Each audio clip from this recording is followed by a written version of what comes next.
এর জন্য আমরা তীব্র নিন্দা জানাই। ভারতীয় যে আগ্রাসন আমাদের এই উপ হাইকমিশনারে হামলা করেছে, তাদের বিরুদ্ধে আমরা তাদের এই আগ্রাসন ভেঙে দেওয়ার জন্য আমরা সবাই একত্রে আছি এবং থাকবো। এবং ভারতের বিরুদ্ধে আমরা যদি যুদ্ধ করতে হয় আমরা প্রস্তুত আছি। হলেও আমরা তার দাঁত ভাঙা জবাব দিব ইনশাআল্লাহ। আমরা চাই না এই ভারতীয় দালালেরা আমাদের দেশকে নিয়ে আর কোনো কিছু খেলা খেলুক।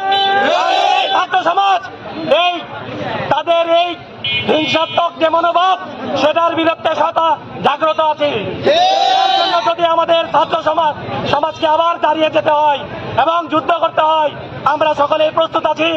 এবং আমরা আমাদের এই দেশবাসী সকল মানুষকে জানাই, এই ভারতীয়দের বিরুদ্ধে দাঁড়ান এবং তাদের এই শত্রুতে তারা যে শত্রুতা করছে সেটা মোকাবেলা করার জন্য যদি যুদ্ধ করতে হয়